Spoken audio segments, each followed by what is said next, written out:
Sebelumnya, mohon subscribe channel ini dulu, supaya gak ketinggalan info bola terbaru. Wah, wah, wah, teriakan rindu datang dari Asia hingga Eropa. Tanpa STY Garuda terbang timpang, publik minta PSSI bertanggung jawab. Bukan sekadar pelatih, Shin Tae-yong adalah identitas sepak bola Indonesia. Akankah PSSI mau mendengarkan suara rakyat Indonesia atau sengaja dibungkam oleh mafia dalam? Ini dia fakta mengejutkannya. Dengarkan baik-baik. Alhamdulillah berkah luar biasa menghampiri Garuda Muda, aura farming bertebaran di GBK bahkan Eropa. Hujan gol membanjiri bintang baru Bali United FC Jens Raven double hat-trick. Akankah kejayaan ini bisa terus berlanjut sampai final atau justru terhenti di sini? Tonton terus fakta keganasan Garuda Muda selengkapnya. Trending 01 di Asia, Garuda fans wajib simak ini. Erick Thohir admin harap memberi pernyataan mengejutkan usai duel panas Indonesia U23 versus Brunei Darussalam U23 di Stadion GBK Jakarta. Sangat menarik untuk dinanti, ini dia fakta selengkapnya. Wah, kontroversi AFC, keputusan aneh ancam mimpi timnas Indonesia ke Piala Dunia 2026. Tenang, ada Kluivert yang pengalaman menangani masalah seperti itu. Akankah Indonesia digoyahkan dengan hal busuk itu? Kita tonton terus, ini dia fakta kontroversinya.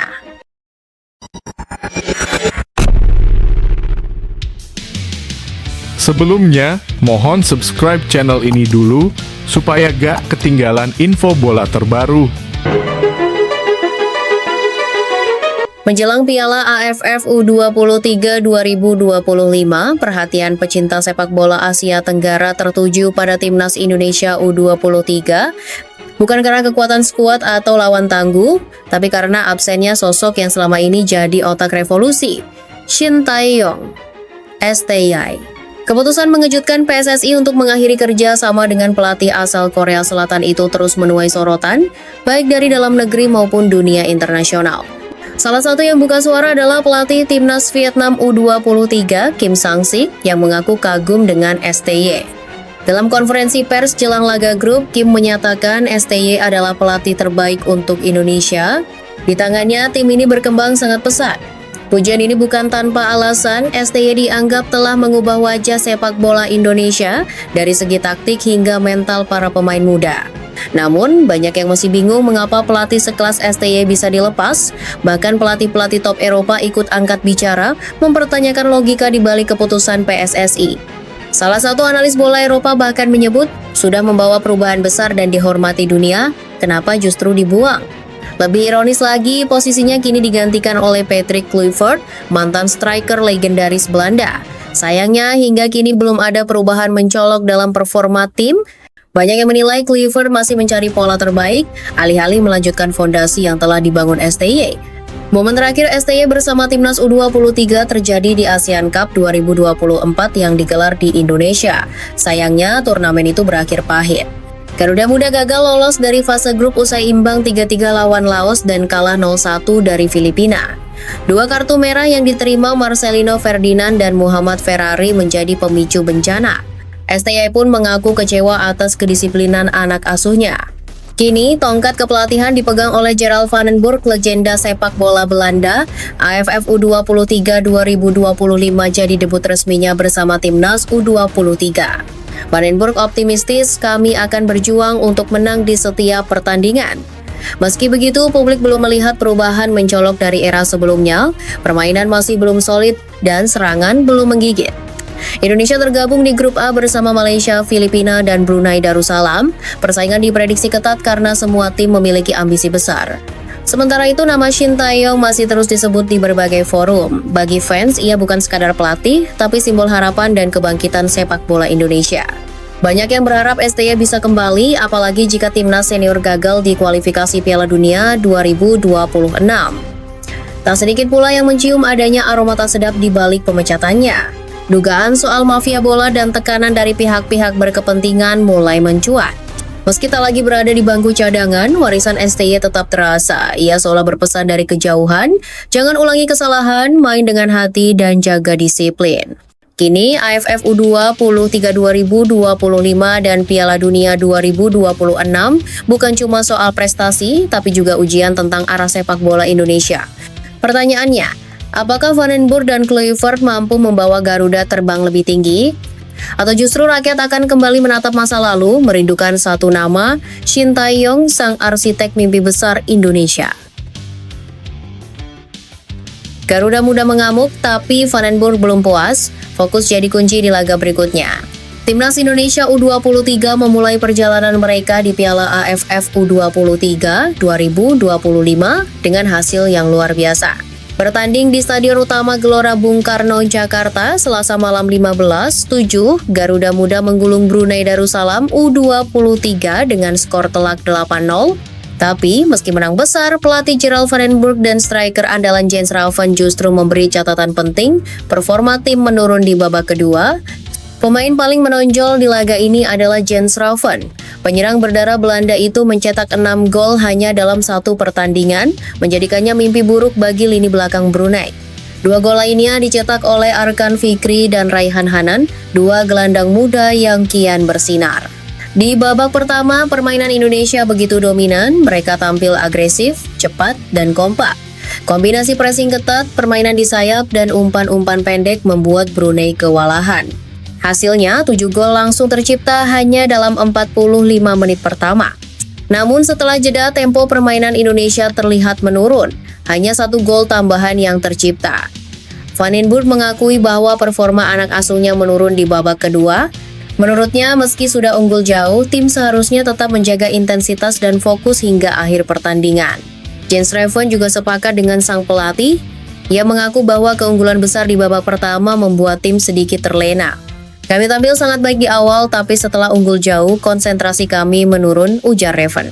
Menariknya, meski menang besar, stadion terlihat cukup sepi. GBK yang berkapasitas lebih dari 72.000 penonton tampak kosong di banyak sektor. Bahkan tribun utara yang biasanya dipenuhi Ultras Garuda juga tak seramai biasanya.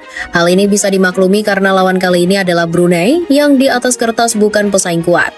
Diperkirakan jumlah penonton akan meningkat saat Indonesia menghadapi Filipina 18 Juli dan Malaysia 21 Juli. 2 laga penting penentu klasemen grup A. Selain performanya, Jens Raven juga jadi sorotan karena selebrasi uniknya. Usai mencetak gol, ia melakukan pose aura farming pacu jalur yang sedang viral di media sosial. Raven mengatakan selebrasi itu ia lakukan karena janji kepada seseorang. Sang pelatih Vandenborg menanggapinya dengan bercanda. Habis ini dia nggak dimainin lagi, katanya sambil tertawa, menunjukkan hubungan yang hangat dengan para pemain. Kemenangan ini menempatkan Indonesia di puncak klasemen grup A, unggul selisih gol dari Filipina yang menang 2-0 atas Malaysia. Laga melawan Filipina akan menjadi ujian penting untuk melihat sejauh mana konsistensi Garuda Muda bisa dijaga. Vandenborg mengingatkan timnya agar tidak cepat puas. Kami harus terus berkembang di setiap pertandingan, jangan merasa cukup karena turnamen ini belum selesai, ujarnya dengan tegas. Di media sosial, netizen sempat membandingkan kemenangan besar ini dengan kekalahan timnas senior saat dibantai Jepang 6-0 di kualifikasi Piala Dunia 2026. Rasanya kayak jadi Jepang ya, tulis salah satu komentar menggambarkan dominasi Indonesia atas Brunei. Meskipun perbandingan itu mengundang tawa, intinya jelas, kemenangan besar bukan alasan untuk lengah. Garuda Muda sudah memulai dengan gemilang, tapi tantangan sesungguhnya masih menanti. Dengan semangat juang dan dukungan supporter, jalan menuju juara masih terbuka lebar. Keputusan mengejutkan datang dari Konfederasi Sepak Bola Asia, AFC. Ketika harapan timnas Indonesia sedang tinggi-tingginya menuju Piala Dunia 2026, AFC justru mengumumkan sebuah keputusan kontroversial terkait proses seeding dan penunjukan tuan rumah di babak keempat kualifikasi zona Asia, dan hasilnya, timnas Indonesia disebut-sebut sebagai salah satu korban utama dari kebijakan tak konsisten AFC.